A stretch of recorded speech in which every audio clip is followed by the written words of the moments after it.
Hello friends, VS classes for you में आपका स्वागत है। देखिए, वीएस क्लासेस फॉर यू में अब हम आपको हरियाणा एसएससी की तैयारी कराएंगे। जैसे कि अभी आपको पता है कि Haryana CET common entrance test की जो लास्ट डेट है वो 30 जून तक है। उसके बाद कभी भी एग्ज़ाम हो सकता है। इसी तरह आपने देखा होगा कि ग्राम सचिव का एग्ज़ाम भी पहले कंडक्ट किया गया, लेकिन उसे कैंसिल कर दिया गया, तो जल्द ही वो एग्ज़ाम भी होगा। और पटवारी और पुलिस वगैरह के भी फॉर्म भरे जा चुके हैं, लेकिन पेंडेमिक के कारण वो एग्ज़ाम नहीं हो पाए हैं। तो हमें उम्मीद है कि जल्दी वो एग्ज़ाम होंगे। तो उसी को ध्यान में रखते हुए हम एक सीरीज चला रहे हैं वीएस क्लासेस फॉर यू पे आपके लिए, जिसमें हम प्रीवियस ईयर पेपर्स को सोल्व करेंगे, ताकि आप जब एग्ज़ाम में जाएं तो आपको कुछ भी ऐसा ना लगे कि आपने पढ़ा नहीं है। सब आपको ऐसा लगे कि ये क्वेश्चन तो आप पहले कर चुके हैं। तो उसी सीरीज के तहत ये देखिए, आज हरियाणा ग्राम सचिव 9 जनवरी 2021 फर्स्ट शिफ्ट का पेपर है। इसके मैथ और रीजनिंग के क्वेश्चन आज हम सोल्व करेंगे। होप आपको पसंद आएगा। तो देखिए, इसमें हम कॉन्सेप्ट और ट्रिक एग्जाम में कैसे सोल्व करना है, कम टाइम में कैसे सोल्व करना है, और कॉन्सेप्ट भी बता देंगे, ट्रिक भी बता देंगे। ठीक है, तो ध्यान से देखना। सबसे पहले देखिए, 3 के प्रथम 5 गुणजों का औसत क्या है। ये जो शुरू में आपको जो 2 दिख रहा है, ये क्वेश्चन नंबर है जो उस एग्जाम में आया था। तो ये क्वेश्चन नंबर है, इसको आपने कंसीडर नहीं करना है। तो क्वेश्चन है, 3 के प्रथम 5 गुणजों का औसत क्या है। 3 के प्रथम 5 गुणज कौन से होते हैं? 3 के प्रथम 5 गुणज होते हैं 3, 6, 9, 12 और 15। ठीक है, तो औसत निकलता कैसे है, वही मैं कहता कि साथ साथ आपको बेसिक भी बताएंगे। औसत निकलता कैसे है? औसत ऐसे निकलता है कि जो भी संख्याएं दे रखी हैं, पहले आप उनको जोड़ लीजिए। ठीक है, तो अब हम इनको जोड़ लेंगे। ये लो जी, प्लस का निशान इसमें हम लगा देंगे। और अब कर लीजिए उनको भाग करना है किससे? जितनी वो संख्याएं कितनी है, 1, 2, 3, 4 और 5, तो इससे कर लीजिए आप डिवाइड। ये आ जाएगा आपका आंसर। कितना होगा? 3 और 6 9 और 9 18 और 12 30 और 15 45 बटे 5, और 45 बटे 5 कितना होता है? 45 बटे 5 होता है 9। तो आपका आंसर हो जाएगा 9, ऑप्शन नंबर डी। ठीक है, काफी इजी क्वेश्चन। आगे बढ़ेंगे। जो हमारे देखने वाले हैं, सब्सक्राइबर हैं, व्यूअर हैं, वो अगर क्वेश्चन सोल्व कर लेते हैं तो वो क्या करें, कमेंट सेक्शन में अपना आंसर डाल दें। ठीक है, अब आगे देखेंगे हम। नेक्स्ट क्वेश्चन है, 252 को अभाज्य संख्याओं के गुणनफल के रूप में खालिस्तान की तरह अभिव्यक्त किया जा सकता है। तो कैसे अभिव्यक्त किया जा सकता है, ये आप लोगों ने बताना है। ठीक है, अब देखिए, इसका मतलब है ये जो गुणनखंड है, इनकी जो गुणा है वो 252 होनी चाहिए। इसका सीधा सा मतलब ये है कि भाई नीचे जो ABCD हैं, इसमें से किसकी गुणा 252 हो रही है। ठीक है, आप पहली बात देखिए, जब ये 252 है तो ये है सम संख्या। तो सम संख्या के लिए एक फैक्टर चाहिए 2। तो ए ऑप्शन में आप देखेंगे 2 फैक्टर नहीं है, तो ए ऑप्शन को हम काट देंगे। ठीक है, उसके बाद देख लीजिए किसका जो गुणा है वो 252 आ रही है। बी को देखें, 2 गुणा 2 4, ये 12, ये 36, और 36 और 7 गुणा 7, 36 और 7 की गुणा होती है 252। आगे हमें जाने की कहीं जरूरत नहीं है, चेक कर सकते हैं। 36 गुणा 7, 7 6 42, 7 लगे 4, 7 21 और 4 25। ठीक है, तो यही मैं कह रहा हूं कि इनकी गुणाई हमें देखनी है। तो ऑप्शन नंबर बी आपका आंसर हो जाएगा। आगे बढ़ने की क्या जरूरत है। ठीक है, आगे बढ़ें। ये देखिए, अक्षरों का कौन सा समूह दी गई अक्षर श्रृंखला के अंतरालों में क्रमानुसार रखे जाने पर उसे पूर्ण करेगा। ये मिसिंग नंबर हमने बताने हैं। ये जो डैश दिए हुए हैं, इनमें कौन सा नंबर आएगा। अब श्रृंखला देखिए, ONPM, यहाँ पे देखिए NPMO, PMON। देखिए NPM यहाँ पहले में भी दिख रहा है, दूसरे में भी दिख रहा है, तीसरे में PM दिख रहा है, N नहीं। इसका मतलब ये जो श्रृंखला है NPMO की श्रृंखला है। NPMO ये श्रृंखला जो है वो ये है NPMO, फिर ये रिपीट होएगी NPMO। देखिए अब देखिए पहले में क्या आना चाहिए, O से पहले क्या आता है M, तो O। अब देखिए MO NPMO NPMO NPMO NP, देखिए MONP आपका आंसर हो गया, ऑप्शन नंबर C आपका आंसर हो गया। ठीक है, नेक्स्ट क्वेश्चन देखें। कोई डाउट है तो कमेंट सेक्शन में आप पूछ सकते हैं। दिए गए विकल्पों में से सही उत्तर चुनकर प्रश्न चिन्ह को प्रतिस्थापित कीजिए। मतलब क्वेश्चन मार्क की जगह क्या आएगा ये आपने बताना है। तो देखिए 5, 10, 30, इसको ऐसे देखिए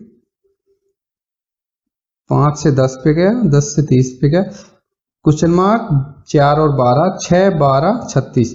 देखिए 5 से 10 पे कैसे गया, 5 से 10 पे गया 2 से गुणा करके, और 10 से 30 पे गया 3 से गुणा करके। नीचे वाले में देखिए 6 से 12 पे गया 2 से गुणा करके, 12 से 36 पे गया 3 से गुणा करके, 4 से 12 पे गया 3 से गुणा करके, तो खाली स्थान से 4 पे जाएगा 2 से गुणा करके। तो किसको 2 से गुणा करूं मैं कि 4 हो जाए, तो मैं 2 को 2 से गुणा करूंगा तो 4 हो जाएगा। तो ऑप्शन नंबर बी आपका आंसर हो जाएगा। ठीक है, तो ये गुणा 2 गुणा 3 की सीरीज थी। इस टाइप के क्वेश्चन में हमें यही देखना रहता है कि क्या सिमेट्री बन रही है। ठीक है, नेक्स्ट क्वेश्चन देखेंगे।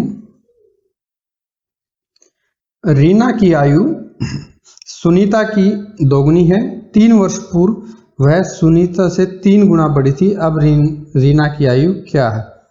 इस टाइप का कोई क्वेश्चन जब भी आएगा तो 2 तरीके हैं, या तो कई बार हम x मान के कर लेते हैं तो काफ़ी डिफिकल्ट हो जाता है इस टाइप से। तो आपने क्या करना है, पहले तो जो दिया है वो कंडीशन लिख लीजिए। रीना की आयु सुनीता की दुगनी है। जो रीना है वो सुनीता के दुगनी है। ठीक है, सुनीता अगर x वर्ष की है तो रीना 2x वर्ष की है। ठीक है, इस बात को ध्यान रख लेना। अब देखिए इसको ऑप्शन से उठाएंगे जल्दी होगा।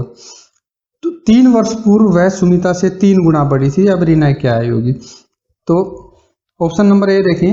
अब मान लिया रीना की आयु 8 वर्ष है। जब ये 8 होगी तो ये 4 होगी, 3 वर्ष पूर्व क्या होगी, ये 5 होगी, और ये 1 होगी, तो 3 गुना नहीं है। दूसरा ऑप्शन देखते हैं, ये 6 है तो ये 3 है, 3 वर्ष पूर्व ये 0 होगी, ये 3 होगी और ये 0। तो अब ये ना सोचना कि ये 3 है वो 0 है तो 3 गुना होगी, क्योंकि 0 का 3 गुना 0 ही होता है। कई बार कंफ्यूज हो जाते हैं इसमें, तो ये आंसर नहीं होगा। देखिए 12 को उठाएंगे तो ये 6 होगी, 3 वर्ष पूर्व ये 9 की होगी, 3 वर्ष पूर्व ये 9 की होगी, और ये 3 की, 3 गुना 3 9। अब कंडीशन सेटिस्फाई है, तो मतलब 3 गुना थी वो 3 साल पहले। तो ऑप्शन नंबर सी आपका आंसर हो जाएगा, बिना किसी तरीके के, सिर्फ हमने वैल्यू पुट करके इस क्वेश्चन को सोल्व कर दिया है। ठीक है, कोई एक्स नहीं माना, कुछ नहीं माना, बस बता है कि भाई आज वो 2 गुना है, 3 साल पहले वो 3 गुना थी, कौन सी वैल्यू सेटिस्फाई करनी है। ऐसे तरीके आपको बताएंगे। अगर आपने कभी क्वेश्चन नहीं भी किया है तब भी आप आराम से उसको कर पाएंगे। ठीक है, कोई रट्टाफिकेशन नहीं, सिंपल ट्रिक। आगे चलिए, ये देखिए किसी भाषा में रिमोट का कूट ROTEME है तो PNIICC के लिए कौन सा शब्द आएगा। तो इसके लिए हम देख लेते हैं। देखो इसमें क्या होता है, इसी में आंसर छिपा होता है। ये जो रिमोट है इसको लिखा ROTEM। देखिए पहले अक्षर के लिए पहला अक्षर यूज किया है उसने, ई, दूसरा अक्षर यहाँ पे चला गया, तीसरा अक्षर नीचे से दूसरे नंबर पे चला गया। ठीक है, इस टाइप से देखिए ओ ऊपर चला गया है तो आप देखेंगे बस इनकी जगह बदल दी है। अब देखते हैं नया शब्द जो हमें दिया है, PNIIC। तो इसका क्या बनेगा भाई, हमें पता है पहला वर्ड पहला ही रहेगा P। ऑप्शन में देखते जाइए, P सब में है जी। अच्छा, दूसरा वर्ड तीसरे पे चला जाएगा नीचे से, दूसरा वर्ड चला जाएगा नीचे से तीसरे पे, तो ये चला जाएगा यहाँ N। ठीक है, N तीसरे नंबर पे कहाँ आ रहा है, ऑप्शन नंबर बी में ही आ रहा है, बाकी कहीं नहीं आ रहा है, तो आगे बढ़ने की कोई ज़रूरत नहीं है, यहीं से ऑप्शन नंबर बी आपका आंसर हो जाएगा। ठीक है, जहाँ पे हमें आंसर मिल गया तो पूरा उसको क्यों सोल्व करके दिखाना है, क्योंकि हमें तो जब नंबर मिलना है वो टिक मार्क से ही मिल जाना है। ठीक है, तो जहाँ से हमें पता चल गया है कि हमारा आंसर ये होगा, तो वहीं से टिक लगाओ, अपने पे भरोसा रखो, तो आगे करने की इसको ज़रूरत नहीं पड़ेगी। जब हमें पता चल गया ये N है, पीछे से तीसरे नंबर पे आना चाहिए, देखो यहाँ C है नहीं होगा, यहाँ K है नहीं होगा, यहाँ K है नहीं होगा, तो N सिर्फ ऑप्शन नंबर बी में है, तो यही आपका आंसर होगा। ठीक है, ये है पेपर में करने का अप्रोच, कैसे बचता है टाइम। नहीं तो आप बाकी के अक्षर भी लिखोगे, 4 5 6 सेकंड खत्म हो गए, इतने में आगे आपको 1 2 क्वेश्चन करोगे और आपको पता है कि कम्पिटिटिव एग्जाम में एक एक नंबर की कीमत क्या होती है। ठीक है, एक नंबर आपको जॉब दिला सकता है और एक नंबर से आप पिछड़ भी सकते हैं, तो एक एक नंबर एक एक सेकंड की वैल्यू आपको रखनी है। ठीक है, आगे चलिए, ये देखिए इसको सोल्व करना है, मैथमेटिक्स सोल्व करना है, तो इसमें कुछ नहीं है, पहले हम सिंपल क्या है जो ये दिया है इसको लिख लेंगे, ये जो दिया है बस जीरो इसकी देख लेना कितनी लगेंगी। ये देखिए 3 पॉइंट छोड़ के है ना, तो यहाँ 3 जीरो, ये पॉइंट हटाया मैंने, कुछ नहीं किया, ये जो पॉइंट दिया ना इसको हटाया, बराबर है ये 14.4 है, तो इसके बटे में 10 लिख देंगे, और ये x तो आपका है ही, बस इसको सिंपल सोल्व करना है। 144 से 144 कटेगा, अब x आप सोल्व कर लीजिए, ये x आपका ऊपर जाएगा और 1000 नीचे आएगा, तो ये हो जाएगा 144/10 तो था ही, और नीचे एक और आ गया 1000, मतलब 4 जीरो नीचे आ चुके हैं। तो आपका आंसर क्या हो जाएगा, 4 अक्षर छोड़ के जीरो लगानी आपने, 4 अक्षर छोड़ के जीरो कहाँ ले गई, ऑप्शन नंबर बी देखिए, 1 2 3 4। ठीक है, तो ऑप्शन नंबर बी आपका आंसर हो जाएगा। ऑप्शन का विशेष ख्याल रखना है, काफ़ी टाइम बच जाता है अगर हम ऑप्शन को एक बार ध्यान में रखें ना, तो उससे काफ़ी क्वेश्चन भी सोल्व हो जाते हैं और टाइम भी हमारा बच जाता है। अब देखिए, एक तस्वीर की ओर इशारा करके एक व्यक्ति ने कहा, मेरा कोई भाई या बहन नहीं है, लेकिन उस व्यक्ति का पिता मेरे पिता का पुत्र है, यह तस्वीर किसकी है। देखिए, कोई तस्वीर है, एक व्यक्ति कहता है, अब उस व्यक्ति का कोई भाई बहन नहीं है, वो कहता है कि उसका पिता मेरे पिता का पुत्र, मेरे पिता का पुत्र, जब उसका कोई भाई बहन नहीं है तो पिता का पुत्र वो स्वयं होगा। तो वो कहता है कि ये जो तस्वीर है इसका जो पिता है वो मेरे पिता का पुत्र, मतलब मैं खुद ही हूं। उस तस्वीर का पिता वो है, तो वो तस्वीर उसके बेटे या बेटी की होगी। ऑप्शन में देखिए क्या है, उसके पुत्र की, तो ठीक है, पुत्र दिया है तो पुत्र मान लेंगे, ऑप्शन नंबर डी।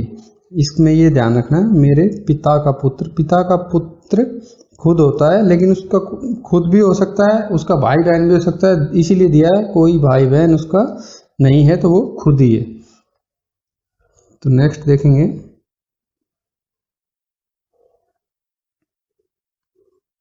ये देखिए आपका, इसमें आपने क्या बताना है, थोड़ा सा दिमाग लगाना पड़ेगा। ये एक सीरीज है, ठीक है, इसकी सिमेट्री समझनी है। 4.25 को 2 से गुणा करेंगे कितना आएगा, 8.5, और यहाँ दिया है 7.5 मतलब -1। 7.5 को 2 से गुणा करेंगे कितना आएगा, 15, लेकिन यहाँ दिया है 14, तो इसका मतलब -1। 14 को 2 से गुणा करेंगे कितना आएगा, 28, लेकिन यहाँ दिया है 27 मतलब -1। मतलब अगर आप इस साइड में बढ़ेंगे तो गुणा 2 माइनस 1 होना चाहिए, ठीक है।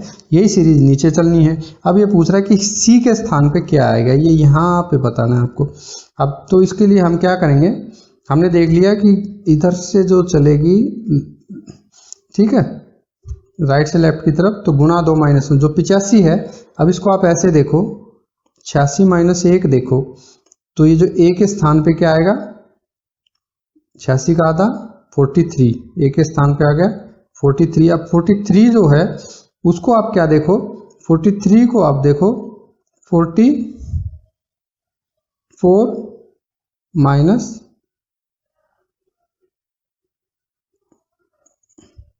1, ठीक है।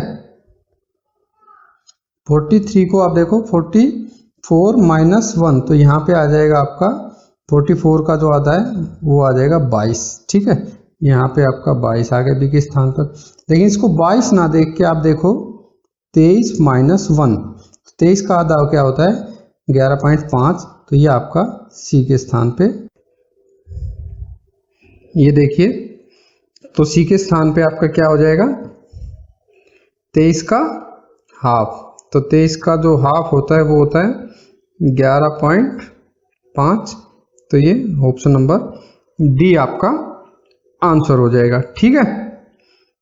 अब आगे चलेंगे हम नेक्स्ट क्वेश्चन की तरफ। ये देखिए, यदि a प्लस बी बराबर है 5 हो तो 3a प्लस 2b बराबर 20 है, तो 3a प्लस बी की वैल्यू आपने पता करनी है। देखिए इस टाइप के जब क्वेश्चन आते हैं तो हमने क्या कर लेना है, अभी देखिए a प्लस बी दिया है 5, 3a प्लस 2b दिया है 20।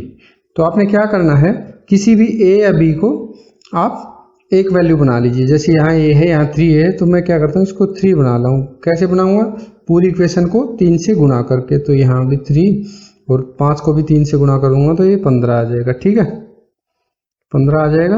अब देखिए, अब यहाँ से माइनस माइनस माइनस, और यहाँ से 3a से 3a कटेगा, और ये आपका